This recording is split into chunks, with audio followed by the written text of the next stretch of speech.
반대로 바이오 쪽은 왜 험난했느냐? 왜 험난했냐면 이 얘기 들으시면 금방 이해하시죠.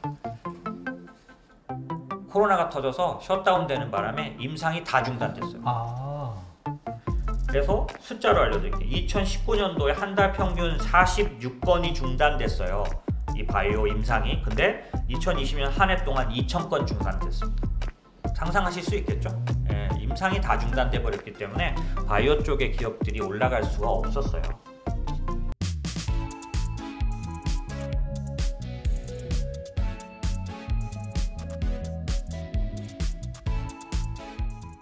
네, 첫 번째 코너는 그 대표님 요즘 굉장히 바쁘신 거로 알고 있어요. 저희 자체 방송 외에도 유튜브 방송, 그다음에 방송국에서 하는 유튜브 채널, 게다가 대표님께서 그 증권사 강의까지 요즘 꽤나 바쁘신 거로 알고 있는데 이번 시간에는 그렇게 바쁘신 대표님께 우리가 미처 여쭤보지 못했던 질문들 듣고 또 대표님이 답변 듣는 인버스터 상담소 시간입니다. 첫 번째 질문은 저희 구독자분께서 올려주셨는데요. 최근 코로나 치료제 등 헬스케어 관련된 시장의 움직임이 활발한 데 반해서 미국의 바이오 섹터의 지수들은 좀 약세를 보이는 것 같은데 이런 원인과 향후에 이런 그 바이오 섹터 관련된 전망을 어떻게 보시는지 대표님 의견을 궁금해 하셨습니다. 네. 이제 그 질문은 아주 정확하게 주신 거예요. 그래서 특별히 이제 저희 인버스터의 고객 그 자문 고객이시면 아마 저희가 바이오 섹터 관련된 포트폴리오가 있기 때문에 그 부분에 대해서 알고 계셔서 질문을 주신 건지도 모르겠네요. 네. 예, 그럴 수도 있을 것 같은데 왜 이런 얘기를 드리냐면 헬스케어는 장기적인 투자 대상입니다.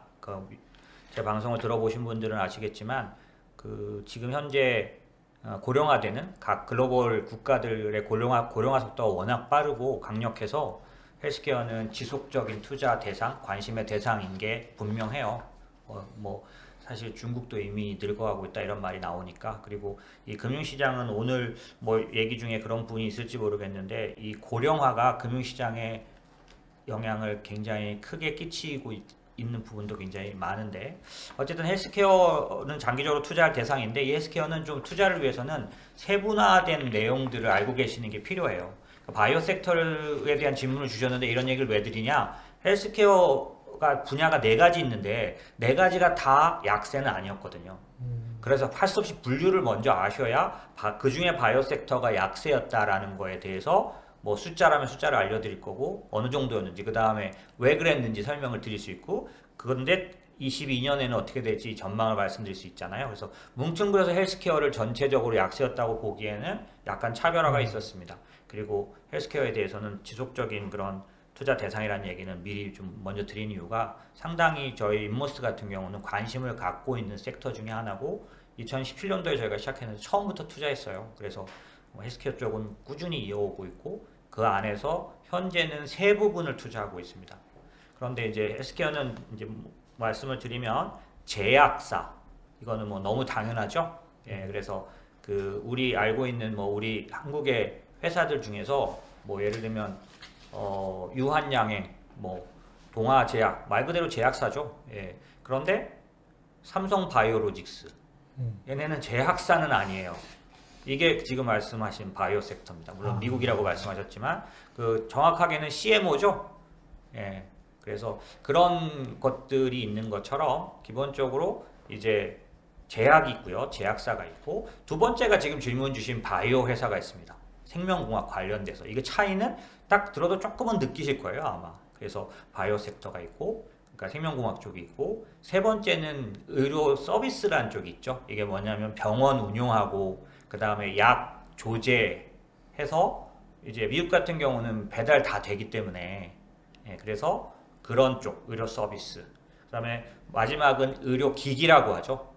뭐냐면 뭐 간단하게는 주사기부터 해서 요즘은 로봇 그 수술 기계까지 의료 메디컬 디바이스 쪽이죠. 이렇게 4개가 있습니다. 그래서 헬스케어에 투자한다고 하면 여기 다 투자할 수도 있지만은 대부분 여러분이 지금 투자하고 있는 투자들은 이 중에서 약간 분류가 돼 있을 거예요. 아마 대부분은 제약사 관련된 투자를 갖고 계실 겁니다. 근데 인모스트는 처음에 제일 처음에 투자했던 건 의료기기, 메디컬 디바이스 쪽을 투자했죠. 그런데 이 현재 만약에 그 코로나 이후에 지금까지 퍼포먼스로 보면 이 네 가지 중에 두 번째, 그리고 꾸준한 상승률을 보면 아주 훌륭한 상태입니다. 앞으로도 아마 기술의 시대라고 저희가 말씀드리는데, 기술에 기반한 성장을 본다면 의료기기 쪽에 대한 투자는 계속 될 수 있을 것 같다라고 생각이 들고요. 그 다음에 이제 의료 서비스는 지금 한국에서는 투자 대상이 많지가 않습니다. 그리고 바이오 쪽이 더 유망해지는 쪽도 상당 부분이 있고요. 사실 그 한국은 헬스케어 산업에서 볼 때 주요 국가에 들어가진 않아요. 왜냐하면 전 세계 10대 제약사, 헬스케어 쪽에서 가장 큰 회사 10개가 있는데 한국은 그 중에 하나도 들어가지 않고요. 일본만 유일하게 마지막 10위, 다케다라고 해서 일본에서만 들어가 있는데, 이게 우연이 아니고요. 실제 일본의 헬스케어 규모는 한국의 10배도 넘습니다. 훨씬 더 커요. 한국은 굉장히 작은 쪽이죠. 하지만 저희가 아시다시피 어느 쪽은 1위냐면 아시죠? 그 복제약 쪽은 저희가 1위예요. 근데 이제 미국은 복제약이 이제 늘어나고 있기 때문에 사실 한국이 비전이 나쁘진 않은데 한국의 헬스케어를 본격적으로 투자하기는 어렵습니다. 왜냐하면 한국은 풍토상 어떻게 되어 있냐면 대형 헬스케어 회사, 그러니까 대형 제약사가 나올 수 없는 풍토예요. 왜냐하면 각자 도생 그런 분위기가 많습니다. 일본의, 그러니까 전 세계에서 가장 큰 회사 중에 10위인 다케다만 해도 일본의 아주 거대 회사들끼리 여러 회사가 합친 상태예요, 현재. 그래야 경쟁력이 있어요. 그런데 한국은 그럴 기미가 잘 없습니다. 왜냐하면 풍토 자체가. 그리고 그 복제약을 하는 회사들은 짭짤하기 때문에 합칠 이유가 없어요. 그래서 장기적으로 한국의 헬스케어 시장이 아주 커지고 있진 크다고 볼 수는 없고요. 다만 오히려 삼성 바이오로직스처럼 CMO 시장은 굉장히 기술도 좋고, 그 다음에 삼성 바이오로직스처럼 지금 전 세계 4대 회사가 있는데 CMO 회사 중에서 가장 이제 큰 데는 론자라는 데인데, 이거는 아마 비교 불가한데 삼성 바이오로직스가 여기에 그렇게 떨어지진 않아요. 하지만 아직 상대라고 보기는 어렵죠. 그 다음에 두세 개 더 있는데, 어쨌든 그래서 그런 면에서 한국의 헬스케어 시장은 굉장히 크지 않고, 여러분이 만약에 헬스케어를 장기적으로 투자하고 싶다면 반드시 글로벌 투자를 하실 필요가 있고요. 인모스트는 그래서 처음부터 글로벌 헬스케어 쪽만 갖고 있습니다. 그리고 지금 질문 주신 바이오 섹터에 대해서 본론적으로 말씀을 드리면 왜 좀 약세였냐 하면, 그냥 여러분이 바로 이해하실 수 있어요. 제가 숫자를 보여드리려고 이제 이 퍼포먼스들을 다 뽑아 갖고 왔는데, 그건 그렇게 큰 중요한 얘기는 아니고요. 2020년도에서 21년도, 그러니까 21년도를 구체적으로 말하면 왜 바이오 쪽이 약했냐, 코로나 치료제 관련된 백신 관련돼서 수혜를 입은 기업들을 잘 생각해 보시면 글로벌 제약사들이에요. 그리고 바이오 회사 중에서는 3개 정도, 모더나, 바이오엔텍, 노바백스 정도, 요 정도만 수혜를 입었지, 나머지 대부분의 이 코로나로 인한 수혜는 제약사, 글로벌 거대 제약사들이었다. 반대로 바이오 쪽은 왜 험난했느냐, 왜 험난했냐면 이 얘기 들으시면 금방 이해하시죠. 코로나가 터져서 셧다운 되는 바람에 임상이 다 중단됐어요. 그래서 숫자로 알려드릴게요. 2019년도에 한 달 평균 46건이 중단됐어요. 이 바이오 임상이. 근데 2020년 한 해 동안 2,000건 중단됐습니다. 상상하실 수 있겠죠? 임상이 다 중단돼 버렸기 때문에 바이오 쪽의 기업들이 올라갈 수가 없었어요. 그런데 어느 쪽이 크게 움직였느냐? 바이오 중에서도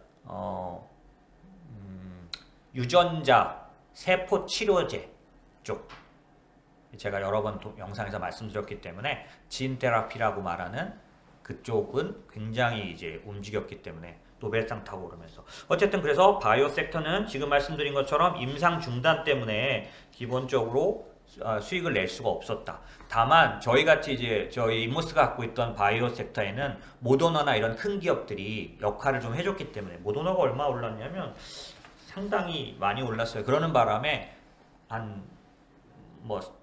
시기마다 다르겠지만 한 10몇% 정도 났을 거예요. 근데 그게 선방해서 그래요. 그 큰 회사들이 지금 바이오 쪽에 아주 거대한 세 개가 선방을 해서 그렇고요. 나머지 기업들은 막 임상이 중단되니까 실적이 제대로 나올 수가 없었다. 이렇게 보시면 되고요. 그 다음에 이제 향후 전망 물어보셨잖아요. 약세 이유는 금방 그렇게 이해하실 수 있을 거고요. 향후 전망은 바로 나옵니다. 그러면 임상 중단되면 보통 어떻게 되느냐? 4개월 내에 재개돼요.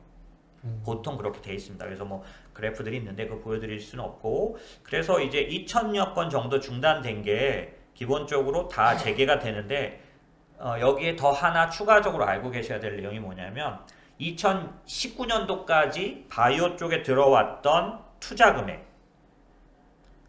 보다 2020년도에 그 2배 이상 자금이 들어왔어요. 그러니까 무슨 얘기냐면 간단히 말하면 임상은 막 중단되고 그래서 그 회사들은 뭐 실적을 내는 면은 좀 부족했지만 바이오 투자는 오히려 급증했다. 왜냐면은 백신이 굉장히 빨리 나왔던 건 아시죠? 코로나 백신이 생각보다 훨씬 빨리 나왔어요. mRNA 기술 때문에. 이게 제가 말씀드린 진 테라피 유전자 기술이 있었기 때문에 나온 거거든요. 어쨌든 그래서 그러다 보니까 바이오 투자는 오히려 급증했어요. 어느 정도 됐냐면 IPO 펀딩 규모가 2019년도가 83억인데 2020년 221억입니다. 거의 3배죠? 예, 그 다음에 산업 전체 펀딩은 바이오 산업 전체 펀딩, IPO 말고 전체 펀딩은 2019년도에 1,700억 달러였는데 2020년에 2,500달러. 벤처 캐피털의 투자 펀딩 규모는 더합니다. 2019년에 245억 달러로 마이너스 났었는데 2020년도에 337억 달러로 아주 대규모로 성장했어요. 자, 그 투자금 횟수나 이런 거 굉장히 투자금 그 규모나 이런 것들은 엄청나게 커져서 이게 무슨 말이냐? 임상이 중단돼서 실적이 안 나오거나 여러 가지 어려움을 겪어서 2021년도에 성적은 안 좋았지만 이 수많은 돈들이 들어가서 내년도에는 어떻게 될까요? 예. 그래서 뭐 보통 우리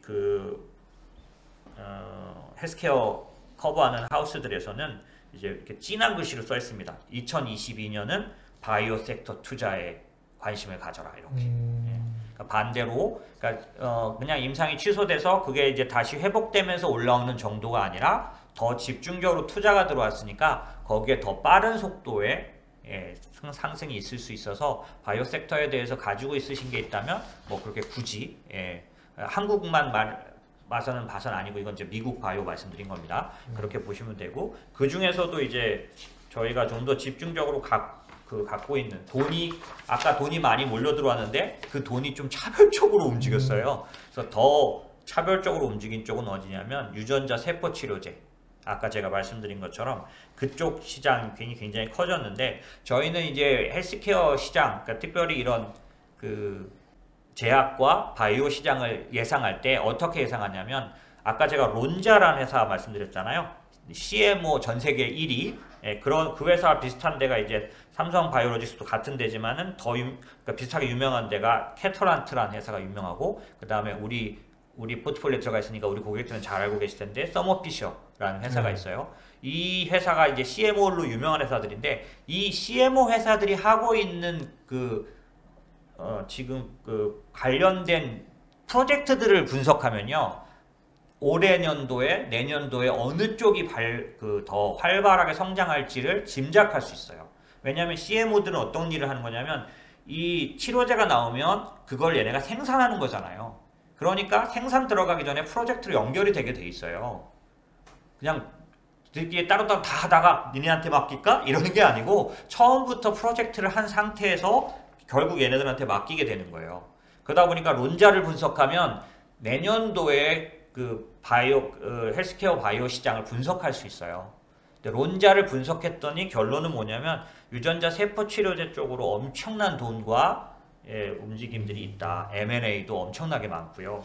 그래서 유전자 세포 치료제 관련된 투자를 저희도 이제 관심을 가져서, 제가 방송에서도 말씀드렸지만은 저희도 포트폴리오에 들어와 있죠. 그런데 만약에 투자를 하신다면 그런 관심을 가지시면 좋으실 것 같다라고 말씀드리고 싶네요. 네, 말씀 감사합니다. 사실 말씀하셨던 것처럼 헬스케어는 관련된 그 분야가 워낙 다양하고 넓고, 그런데 특별히 질문하신 분들 그 궁금증이라는 게 현재 일어나는 상황하고 지수하고 이게 불어나는 것만 말씀을 하셨는데, 대표님이 그 안에 있는 세부적인 것 준비하시라고 이렇게 두꺼운 자료까지 준비하신 거 정말 감동적이었고요. 이런 내용들 자체가 좀 딥하게 대표님 말씀해 주셔서 좀 이해가 쉽게 되지 않았을까 싶습니다. 질문에 좋은 답 되셨을 것 같습니다.